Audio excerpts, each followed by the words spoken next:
Welcome back, Kerbalnauts. So today is a very special day. Today is the day that Kerbal kind sets foot on Duna. At least we hope they do. Yeah, there's only a small chance that they'll blow up. I mean, it's not like the spacecraft has any, known issues like the landing legs, right? Right. Okay, so how is this gonna work? Right now, gonna kick up the warp speed a little bit. In between episodes, I lowered our orbit. I did all the science stuff that you guys just didn't really want to see. Kerbal science stuff. And set us on this course for re-entry. You'll see I still have the solar panels deployed. They seem to be safe till about 35 kilometers at the speed that I'm going right now. So I'm actually going to pull them in at about 40 kilometers because I'm afraid of stopping a little bit too fast, but every little bit to slow us down. Real air-braking missions, the solar panels actually take the brunt of the force, so we should be fine. It'll be fine. Of course, we're going to need the solar panels in order to power our drill and fuel converter. Okay, so how would a manned mission to Mars look? This theoretical planet Mars. Answer is, we don't really know. It will not be like this. You will not have an aerobraking mission. You will have the ability to communicate directly with Earth. Unlike our ability here to connect to Kerbin. But by and large, it'll probably be something similar to this. You probably will do a precision-ish landing close to a vehicle that's already refueled. There's a couple of different plans. One of them is to leave something in orbit, similar to the Apollo mission. One of them is to have a fully fueled craft landed on Mars before we even take off. We'll see which one ends up happening, but I'm gonna go ahead and retract these. They're starting to make me a little nervous.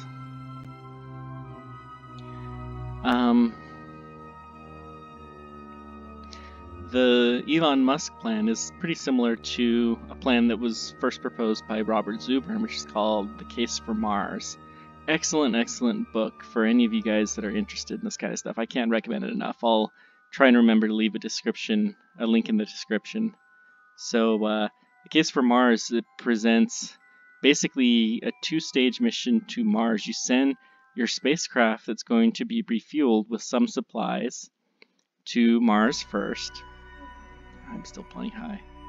And then you follow up by sending humans with even more supplies. And the humans also have some kind of a rover craft so that they can make it to this spacecraft that lands first. The spacecraft that lands first will have enough fuel it will be able to refuel itself.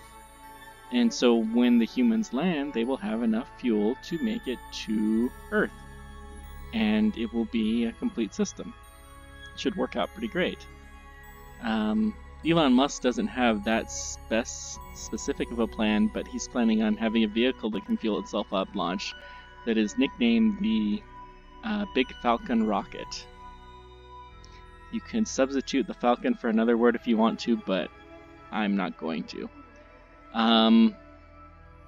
This rocket will land on the surface of Mars or take people to Earth orbit or all kinds of cool stuff.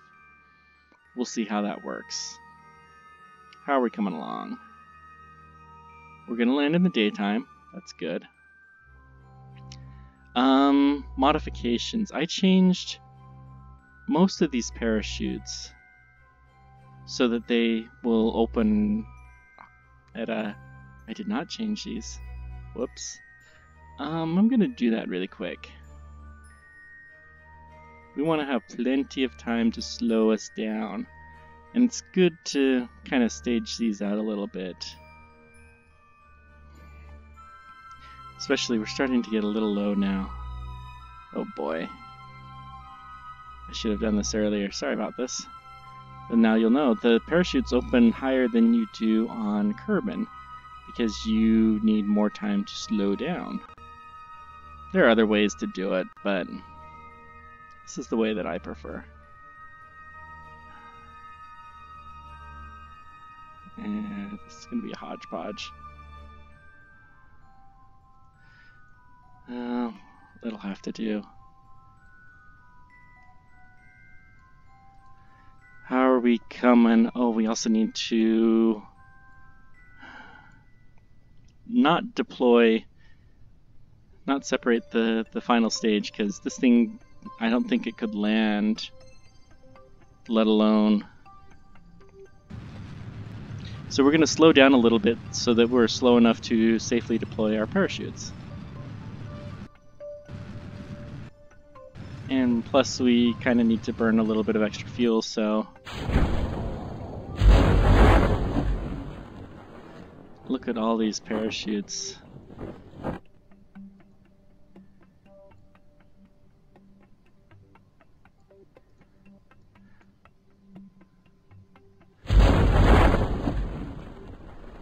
And okay, that hit some pretty high G's there. Hopefully our Kerbal knots didn't G-lock too badly. We'll go ahead and deploy the landing gear now that we're moving slow enough to not damage it. This is gonna be fine. This will be fine. You know what, just in case, I'm gonna do a quick save. Quick save? Ah, there we go.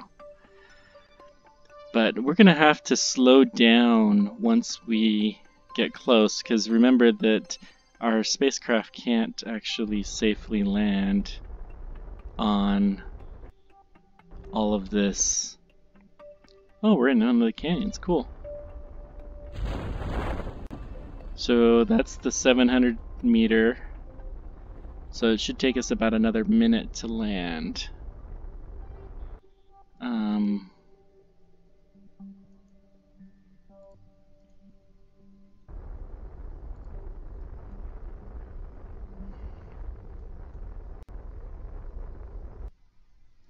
We're gonna have to slow it way down once we get close.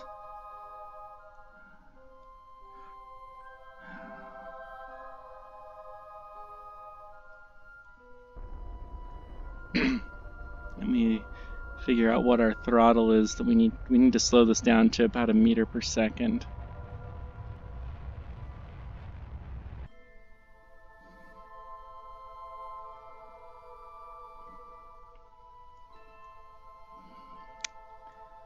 And how much fuel do we have? We still have plenty, so I'm gonna go ahead and just keep a small burn. So how real Mars spacecraft do is they have parachutes that'll take them down to about this speed, and then they'll actually cut the parachutes off and they'll take the last little leg and land it with retro rockets, like we're doing right now. Manned missions may or may not use parachutes. It's actually not that likely. They'll generally want to have a more fail-safe system. Even though there hasn't been any documented issues, NASA's very, very risk-adverse. Okay, we're getting there. Nice and slow. Nice and slow. Okay, cut down. We gotta go a little bit faster.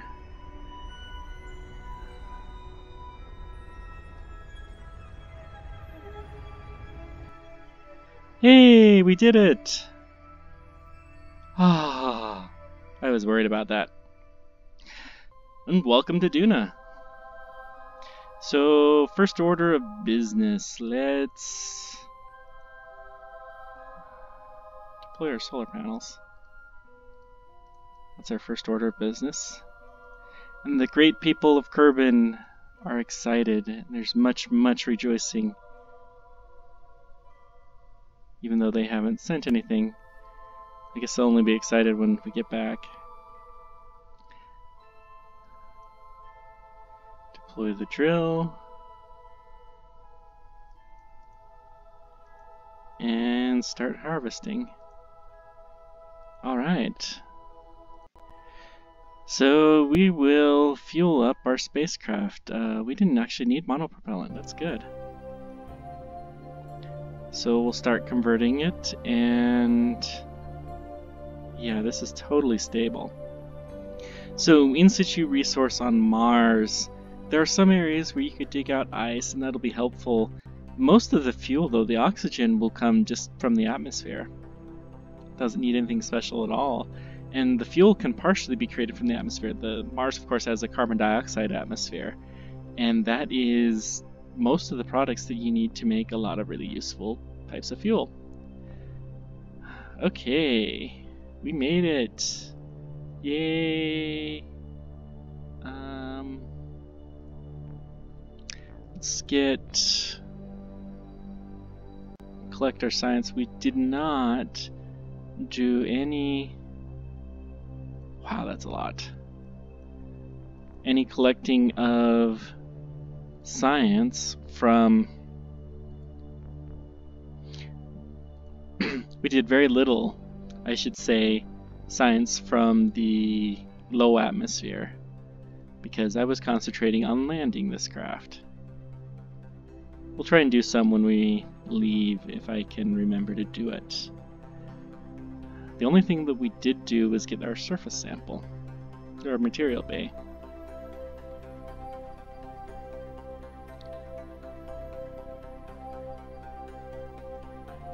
Did I? Maybe I missed that. Oh, I thought we had it. Haha. Oh gosh. It's gonna be one of those days. So, what do we got? We got to take a lot of science for the good people of Kerbin. Collect, take data, collect, take data. Oh, he's an engineer too, so we will reset some of our parachutes. We'll take this one.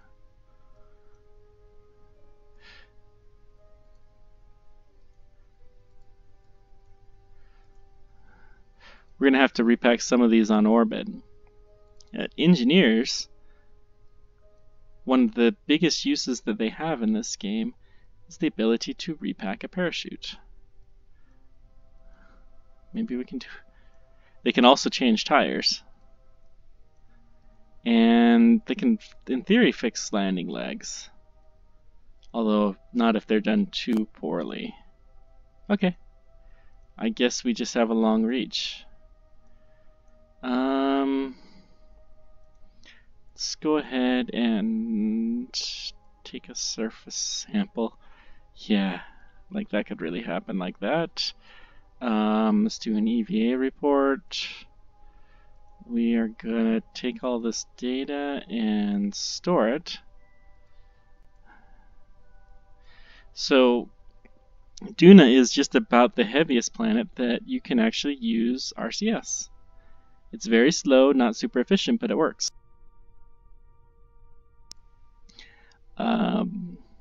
You wouldn't really want to do that on Mars, but then again, you wouldn't want to do it on the moon either. Asteroid, maybe. Or maybe Mars's moons, but probably not the other stuff. Come on. Oh no!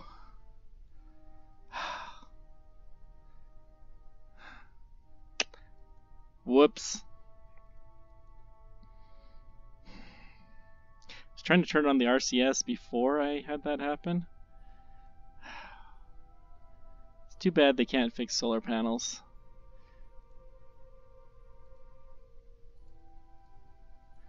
In some ways, it's kind of nice having the lower RCS abilities because you're not as worried about going too high.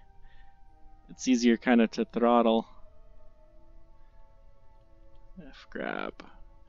Good.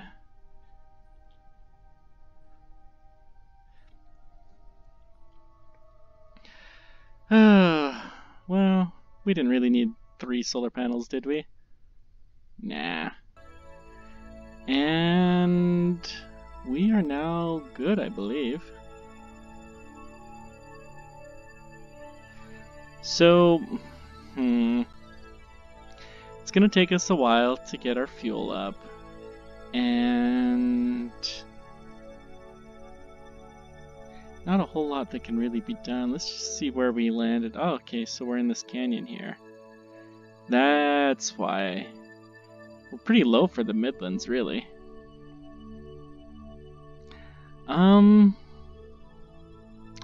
Well, I'll tell you what. I'm gonna cut this one short. I will talk a little bit about our journey home.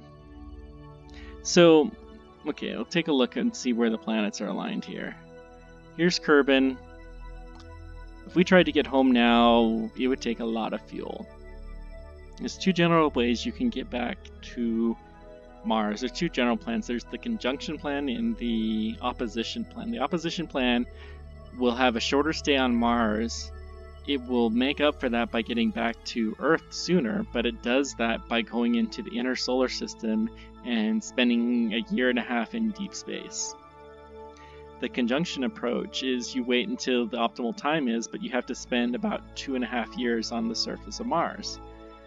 The timing works fairly similar for this particular mission. You have to wait for both of the planets to line up properly. I'll just go ahead and play this a little bit. You can see Kerbin's getting further. We actually need Kerbin to be... I'm probably going to get this wrong. I think ahead just a little bit of Duna, although I will verify that before I come back.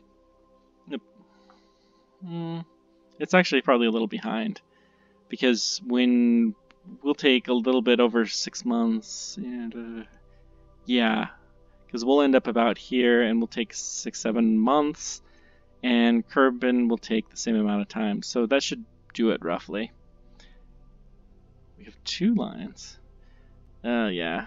Okay, so I'll have another short video, but whoops, strobe warning. Sorry. Thank you very much for joining me. Let me know whatever questions you guys might have, and related to space or otherwise. Oh, it looks like we have a full... We're going to stop our mining. We have a full load here after being on Duna for a couple of months. Good. And let me just transmit a crew report home, just so we can get our science from the surface, and clean our experiments, transmit some science, and warp a little bit. Yeah, so we'll talk more about, well, we have a few minutes. There probably will be some kind of a habitat, and similar to life on the International Space Station, astronauts, Marsnauts, will probably not leave their space station habitat very often. They'll probably leave more often than you do on the International Space Station, which is only a couple of times a year, but they probably still will only spend maybe a day every week or two on the outside of their spacecraft, collecting samples or doing other stuff. They'll spend a lot of time in their Mars habitat that will be sent up, and they'll do a lot of building up of resources. Like, you can make concrete out of Mars dirt fairly easily, so you could build like a shelter, or you could take a prefab shelter and you could stick rocks on it, and you'll have something that's relatively radiation resistant. All kinds of interesting little tricks like that you can do. Something like this would have a lot of radiation. Of course, one of the biggest things is the food. This system does not have the food and water to supply astronauts for a long time. Luckily, Kerbinauts seem to subsist of snacks that seem to regenerate themselves infinitely, but yeah, we're making some progress towards a manned mission to Mars, but it's probably not going to happen for a little while. Oh wow, we have Yep, that's more than enough to get us back to Kerbin. Phew. I was pretty sure I did the math right, but you never quite know until you're actually there. So, anyways, I think that's enough for one episode.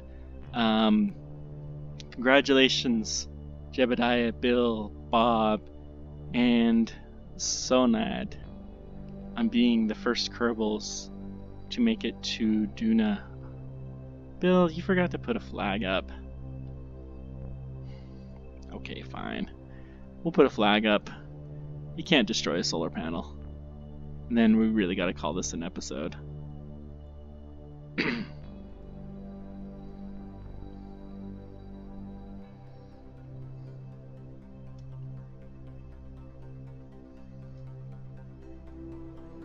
That's a long drop. Yeah, getting up there would take some work. Okay, plant the flag.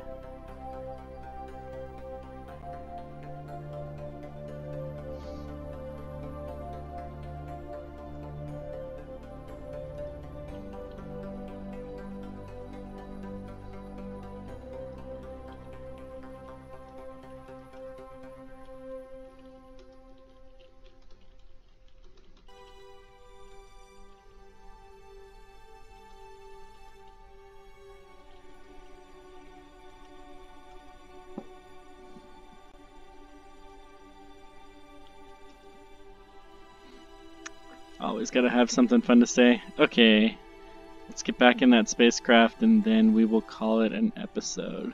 Thank you much for joining me. Let me know whatever questions you guys have, and I will see you next time. Oh, come on, Bill, don't knock this over.